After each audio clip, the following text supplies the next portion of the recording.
अमित सत्रह ब्लॉग्स को जरूर सब्सक्राइब करें और साथ ही बेल आइकन को जरूर दबाएं ताकि जो वीडियो डालूं आप तक पहुंच जाए। साथ साथ उठो मुसाफिर बिस्तर बांधो, गाड़ी आने वाली है और सत्य नाम की टिकट कटा लो, यमपुर जाने वाली है। अकल की आग, कर्म का कोयला, धर्म का धुआं उड़ाती है। इस स्टेशन से गाड़ी छूटी, फिर नहीं आने वाली है। सर, आपका क्या नाम? सुखदेव दास। आप संत रामपाल जी महाराज की शरण में कब गए?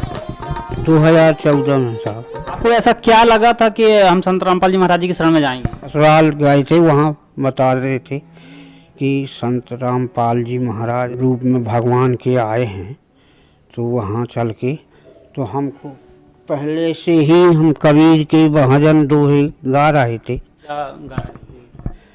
संतो कैसा जग बौरियानो, साँच कहें तो मारन धाम है, झूठे जग पत्यानो। नेमी देखे धर्मी देखे, प्राप्त करें स्नाना, आत्म ज्ञान कछु नहीं जाने, दिल में भय गुमाना। पीतर पथरा पूजत बागे, छाप तिलक अनुमाना, और जीवत ब्रह्म के को न पूजे, मर्दा की मेहमाना। संतो कैसा जग बौरियाना, हिंदू कहे नहीं राम प्यारा, तुरक कहे रहमाना। आपस में लड़ दोनों मर गए, मरम न को जाना। कहत कबीर सुनो भाई संतो, यह है पद निर्वाणा। यह है पद निर्वाणा। संतो कैसा जग। समाज को क्या जानना चाहिए? झूठ लबार पर चल रहा है संसार। आप कैसे कह सकते हैं कि ये झूठ लबार पे चल रहा है? क्योंकि वो वाणी बताया ना कि पीतर पथरा पूज रहे हैं, मान लो झूठी, मान लो वो कर रहे हैं, और जीवत ब्रह्म का को नहीं देख रहा हो जो कि ज्ञान दे रहा हो। कहते हैं ज्ञानी से कहियो कहे, कहत कबीर लजाए, वो अंधरन के आगे नाच वो कलाकार जाए। कबीरा संगत साधु की हरे और भी व्याध, संगत बुरी या साधु की आठों पहर उपास। आठों पहर उपास आकर क्या करना चाहिए? भक्ति के यदि गुण में चल जाए तो परमात्मा ही आपके सामने तैयार है। जैसा कि इन्होंने बताया कि अपने आप ही सामने वो परमात्मा रहता है, तो क्या वाकई में सही है? हाँ भैया, मालिक ने जो शास्त्र हमारे पास आते यही है कि परमात्मा आपके अंदर ही है। इन्होंने बताया कि परमात्मा सामने रहता है, तो आप फिर बरवाला गए कैसे, क्या है? जी, रास्ता का ज्ञान उधरी से मिला, बरवाला से। मंत्र जो परमात्मा ने दिया संत रामपाल जी ने, उसी से ये रास्ता। इस विषय में आप सर क्या बताएंगे? गुरु की शरण में गए से ये रास्ता हमको मिली, परमात्मा ने रास्ता हमको बताया कि यहाँ से इस रास्ता से परमात्मा आपको मिलेंगे। उस भक्ति में हम लग गए। आज सद्भक्ति देने वाला संत रामपाल जी महाराज परमात्मा के रूप में आए हुए हैं, कबीर साहब के रूप में आए हुए हैं, क्योंकि शास्त्र जो है हमारे प्रमाणित हैं, और शास्त्र में लिखा है कि वो कौन है परमात्मा, कहाँ रहता है, कैसे आता है और किसे मिलता है। जो दृढ़ भक्त होगा, जो सच्ची भक्ति करेगा, मर्यादा में रह के भक्ति करेगा, उसको परमात्मा मिलेगा। इस देवता उस देवता की जो भक्ति करते थे वो सही भक्ति नहीं थी, अब सही भक्ति मिली है, उस रास्ता से हमको। आकर संत रामपाल जी महाराज की शरण में क्यों जाना चाहिए? देखिए, संत रामपाल जी महाराज की शरण में इसलिए जाना चाहिए कि वो अपने शास्त्रों को खोल के बताते हैं, और शास्त्र में क्या लिखा है, जो अपने भगवान बोल गए हैं, जो शास्त्र भगवान ने दिया है, प्रभु प्रदत्त जो शास्त्र हैं, उसको खोल के दिखाते हैं कि परमात्मा कौन है, कैसा है, कहाँ रहता है, वो हमारे शास्त्र बता रहे हैं। और शास्त्र कौन खोल के बता रहा है? संत रामपाल जी महाराज।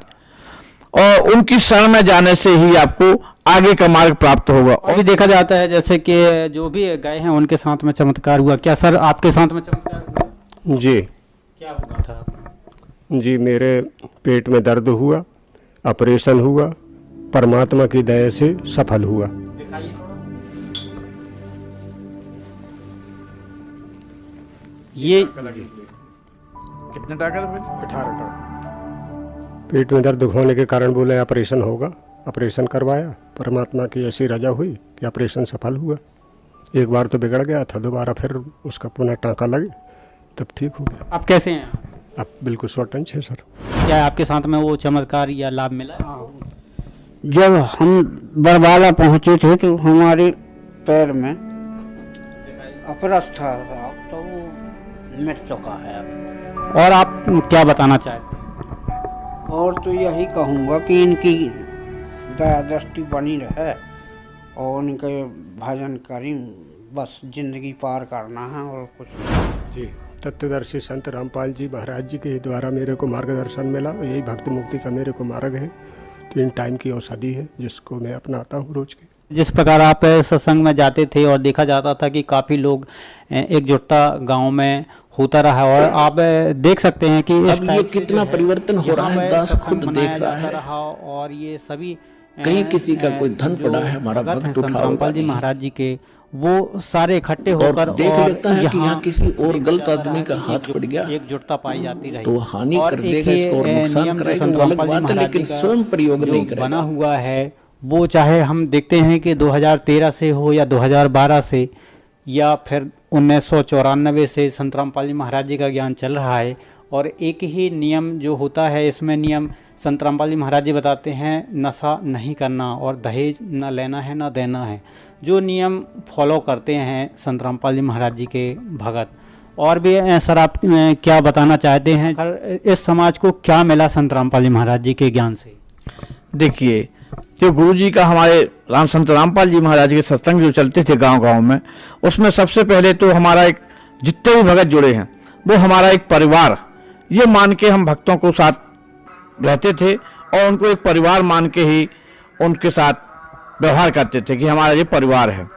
और इसके बाद भक्तों को जो सुविधाएं हैं, बैठने की, चाय की, बिस्कुट की, सब यथापूर्वक मिलती थी उनको। कोई किसी को सताता नहीं था, कोई किसी को बहस नहीं करता था। वहाँ एक जैसे मालिक के निर्देश हैं, संत रामपाल जी के निर्देश हैं, उस निर्देश के अनुसार सभी भक्त अपने अपने हिसाब से बैठते थे। आखिर अब क्या और भी संत रामपाल जी महाराज जी के सत्संग से जुड़े या बिछड़े, आप इसमें क्या बताएंगे? देखिए, शासन के जो लॉकडाउन हुआ, कोरोना काल जो चल रहा था, मार्च से चालू हो गया है। इसके बाद आदेश हो गए प्रशासन के कि कहीं लोगों को इकट्ठे नहीं होना और यहाँ जाना नहीं, यहाँ वहाँ। इसके बाद हमारे गुरु जी का आदेश आया कि भक्तों आप लोग चिंता नहीं करें, जो जहाँ है उसको वहीं पे दीक्षा दी जाएगी।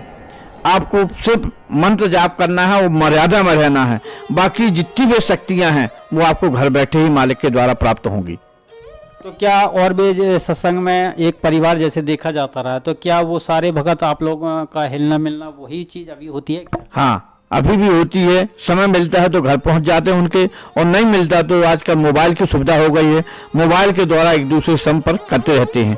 जो भी किसी को परेशानी होती है उसकी परेशानी दूर करने के लिए हर भगत कोशिश करता है और उसके पास जाता है।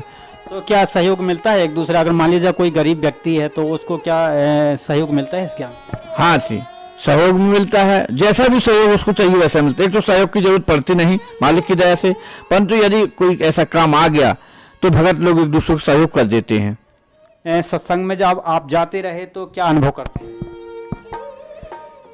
ये अनुभव करते रहे कि वहाँ का सत्संग में प्रेम भाव, एक दूसरे से मिलना जुलना भाव, और एक दूसरे की सहयोग और जागरूकता, एक दूसरे को जागरूकता करना कि प्रभु की शरण में आओ। और सही मार्ग ये है, ये सत्संग के द्वारा आपको जानकारी देते रहे। तो क्या लोगों ने आपकी बातों को माना? बहुत आदमी मानते रहे, वो कुछ नहीं मानते रहे, और जिनने ग्रहण किया उसका फ़ायदा उठा रहे। ये जानकारी 2020 की है, इसके पहले 2019 में क्या होता रहा, जो हमारे बुजुर्ग साथियों से जो जानकारी आपको मिली, जीने की राह के माध्यम से हम आपको बताना चाहते हैं कि आप निर्णय कर सकते हैं कि आखिर हमको समाज में कैसे रहना है और कैसे जीवन व्यतीत करना है। क्या वाकई में भगवान हमारे पाप काट सकता है? इस की जानकारी के लिए हमें शास्त्रों का अध्ययन करना जरूरी है, ताकि हम किसी भी समय अगर दुख अगर आ जाए तो हम उसका उपाय ढूंढ सकें। नमस्कार।